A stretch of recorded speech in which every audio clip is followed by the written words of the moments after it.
Dads, you're going to love this, I guarantee it. Lastly, the Father has the last word. And all the fathers say, amen. Oh boy, I feel trouble coming on. His telling of or his words, his interpretation of events becomes the most important interpretive lens through which we understand the story. So, put it in a simpler way, his word is the key to unlocking the story. His speech at the end is the most important speech, and again, he ends the story. So this morning, with this background in mind, that the story really is not so much about the Son as it is about the Father, let us analyze this wonderful, wonderful story using three important scenes involving this Father. And the three scenes are these. First, there's the initial confrontation, which begins in verse 11, or in other words, drop dead, Dad. The second scene is his reconciliation with the younger son, or you can't do that, Dad. And the third scene is the father's confrontation with the older son, or that's not fair, Dad. Now, all of us fathers are sensitive to these words, perhaps except for the first. The other two I've heard quite a bit. You can't do that. That's not fair. And I'm sure in the heat of anger, maybe my kids have thought it. Get lost, Dad. Or drop dead. Wow, that's strong language. Should I even be saying this? Let's go into some detail in this story, shall we? A little further. So scene number one, the drop dead dad scene. Now, where do I get this from? Does this even make any sense? Well, if you read the story, it says the man has two sons. The younger of them says to his father, Father, give me the share of the estate that will belong to me. Culturally speaking, this is saying to his father, Daddy, all you are to me is a contributor of my genes. Of course, they didn't know this language then. All you are to me are the provider of my financial means, and after that, I really don't need you. Therefore, it is better that you just drop dead. We've heard, well, see, when you come from a household with 10 kids, and you're the last, you hear a lot of stuff. And a lot of stuff you can't unhear. You wish you could unhear. And you hear your older siblings talk some smack about your dad. You really do. And I heard a lot of it. But look at the audacity of this son. I can't wait for you to die, Dad. Your only value to me, Dad, is what you can give me. Wow. What a scary, scary thought. But I want you to notice the first of several ironies here. This is, again, I'm having to do some cultural interpretation because we don't live in that cultural context. You have to understand that in that cultural context, the father was absolutely and totally in control of his family. In fact, under Roman law, if your children disobeyed you, you could kill them. Did you know that? Yeah. Without any kind of repercussion whatsoever. You were the pater familias. All authority was invested in you. Now, thank God we don't do things that way anymore. Of course, the problem would be you would have a whole lot less people on planet Earth, including me. But this good father who has this authority and this power gives in to this rude and selfish son who is bent on self-destruction. Why would he still give his son this inheritance, even though this boy is so rude and crude and bent for all kinds of trouble? Why? Surely he must have known. Whenever I read this, I think, don't you see? The kind of kid that would ask like this is the kind of kid who's going to do something stupid.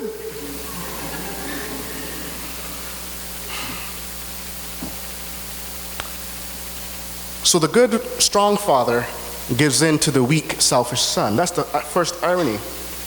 And in this passage, we see really an almost superhuman patience exhibited by the father. A superhuman patience. Now, I thought I was patient. I really did. Until I had kids. Sorry, guys. Sorry. I thought I was patient until I had kids. You know, kids have a way of, at the worst possible moment, the very worst, when you're the most tired, the most cranky, dad, dad, dad, dad, dad, dad, shut up. At least that's what you think, that's what you feel, right? But here's a father, right, with this very troublesome boy, not only listening to the son, but doing what the son says. You know, the truth is, anyone dealing with a difficult child understands the kind of patience you need to have. It's a depth of patience, a depth of compassion that you have to reach into, because you recognize that if you act the way you want to act, you will destroy them. Right? So the father shows extraordinary patience, extraordinary restraint. But I think he is wise, though, because his eye is on the long game. So what do? Do I alienate my son now? Do I break off relationship with him now? Or do I at least leave the door cracked slightly open? I'm confessing, friends, that's hard for me to do. I want to deal with it now. Hey, you boy, shut up. You're wrong. Now go away. That's my tendency. That's not this father, though. Now, predictably, a life without a father's discipline and a father's guidance leads to despair and trouble. And so what happens? As we read, he goes, let me read from verse 12. He says, give me everything, right? So his father agreed to divide his wealth between his sons. Okay, verse 13. After a few days, the younger son gathered together all he had and went on a journey to a distant country. He didn't wait. Actually, the Greek is actually better here. The Greek says, after not many days.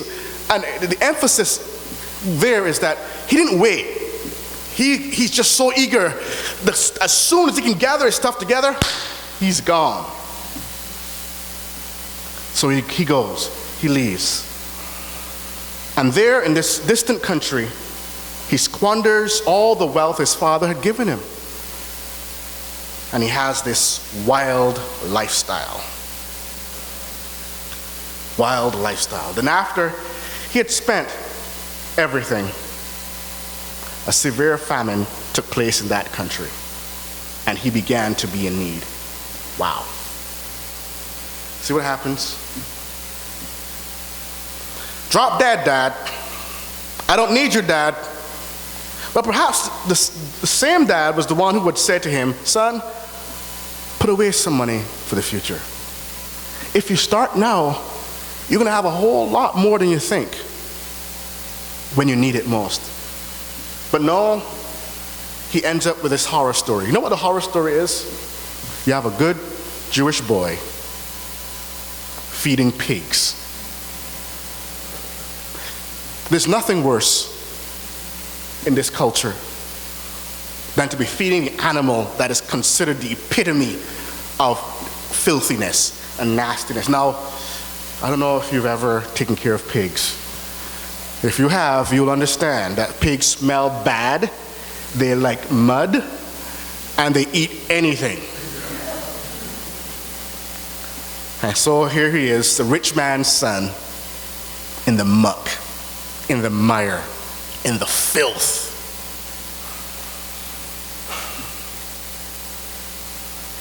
Not only is he feeding the pigs, he's looking at what he's feeding the pigs and thinking, that's not so bad after all.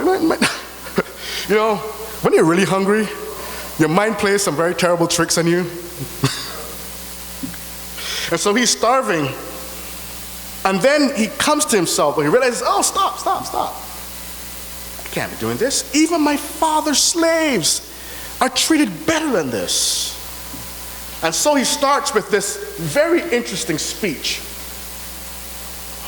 which leads us into scene 2. But let me read the speech that he's rehearsing. He says in verse 18, I will go to my father and say, Father, I have sinned against both heaven and you. Hunger has a way of putting us in focus, right? I have sinned against heaven and you. And I am no longer worthy of being called your son. I'm no longer worthy to be called your son.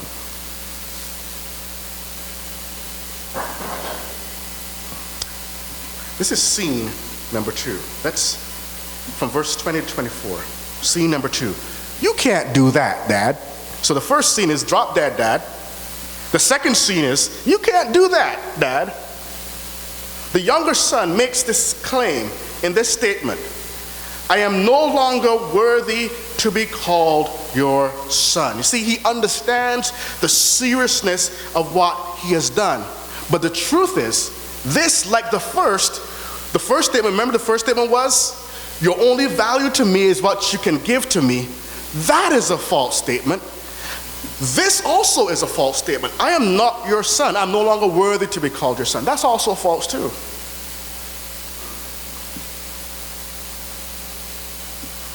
See, no matter what we've done, we are still our Father's kids.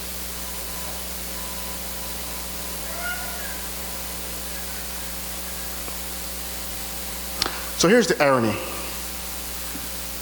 The irony is that this wounded father, who had a right to be angry, who had a right to just unleash the heavy guns, the heavy artillery on his son, he breaks all kinds of social protocol and goes to his son. Now let me explain what's taking place here.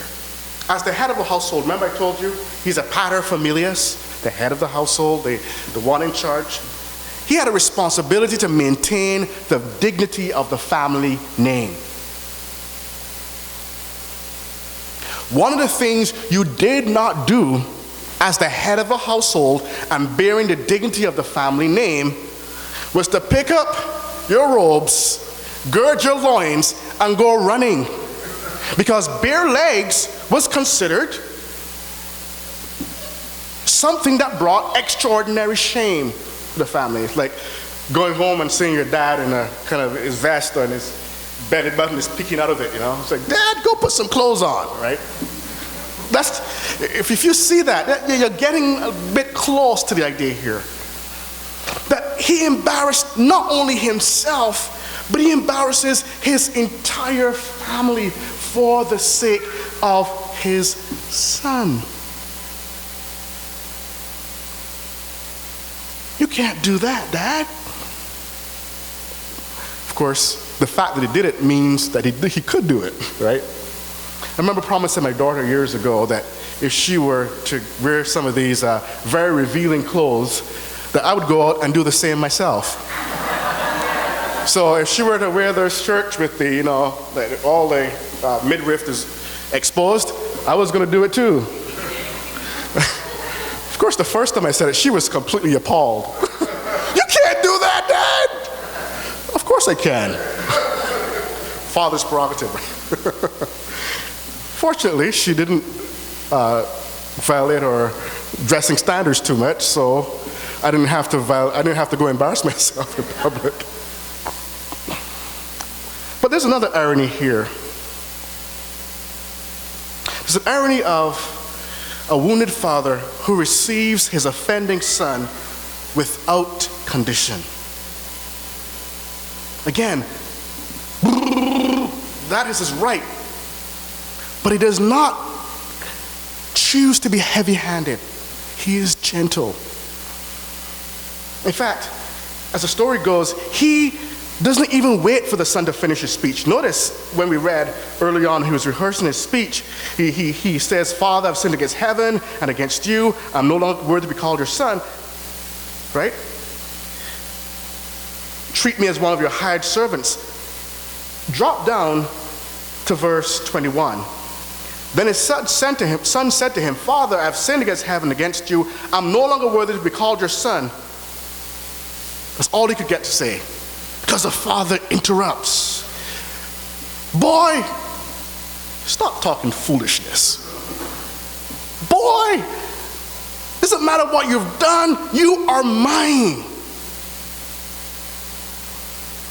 What a wonderful, wonderful, wonderful picture here of a father's love. Notice something about the father here. The father demonstrates this unconditional, constant, vulnerable love. While he is who told him that the son was going to come that day? While he's still afar off, so many interpreters think that he was looking for him every day. And he could pick him up from a distance. See, my son, I'm talking about my kids today. It's Father's Day. I take father's prerogative. My son, I can pick him out in a crowd. I mean, of course, he has dark skin, and most of the others don't. Right? But there's a certain way he walks that he is like 10 miles away. "Ah, that's my son. That's my son. That's him coming." I want you to get into the mind of this father. He hasn't heard from his son. We don't know how long it has been. He might have heard there was a famine. And of course, people die in famines. And so he's still watching, still hoping. His love is still bursting in his heart for his son. And then, in a moment, he says, "Could it be him? It is him. It is him." And he picks up his garments and he takes off running. Wow. See, the same love that let the son go is the same love that waits for him to come back. Now, those of you who have wayward children, you understand this. And the same love that let the son go is the same love that also receives him when he returns. I had a very potent picture of this years ago. Well, not years ago, months ago. A young woman was in hospital, and I was a friend of hers, and she was in a hospital bed in triage, waiting for word about what will happen to her. And I'll never forget, her friend came running. Now, her mother and I, we were in the room just talking with her, praying with her, and so on. But her friend, you could hear her feet running down the hallway. And without a word, this young woman leaps into her friend's bed, wraps her arms around her friend, and begins to weep. And they both begin to weep together. And I sat there, and instantly I got the picture of God's love. There was no, how are you doing? No, there was no conversation. There was just this heart-to-heart response, a heart reaching out. In fact, in this text, according to this translation, New English Translation, which I think really gets it right, it says that when the father sees the son, his heart went out to him. Some translations say he had compassion, which is a similar way of saying this. His heart leapt out. When I saw that young woman jump in that bed, I saw the picture. This is the kind of love that God has for us. It reaches out to us while we are still in our condition. She was still in the bed. I mean, I was thinking, the nurses are going to come now. This is trouble. You're not supposed to do this, are you? I mean, she jumped in the bed, and you're like, whoa, okay. But this is the kind of love that this father had for his children, for his son in particular. This unconditional, this constant, this vulnerable love. Now, this is not something you hear a lot about on Father's Day sermons, about this vulnerable love. But let me pause for just a second to encourage you fathers. Our culture tells us that we need to be strong. And for years I thought that the way to be strong was to be tough. But tough doesn't equal strength. I'm going through this evolution, maybe a little late, but probably not now, not too late, I hope. Recognizing the strength of vulnerable love. The strength of weeping with your child when the child weeps. The strength of empathizing with your child. Now, again, we have a culture that says, when the child falls down, hey boy, get up! What are you, a sissy? Get up, boy! You can do it! Yeah! Most of our children cannot take that. Again, I'm discovering this late, and I hope to have time to correct it. Your love has to be vulnerable. Your children need to see that you love them deeply, passionately, not just because you go to work and you bust your hump every day and you say, well, that's love. It reminds me of years ago, I heard a story of this man who said to his wife, well, you know, I told you I loved you when we got married, and nothing's changed. If anything has changed, I'll tell you. Well, can you imagine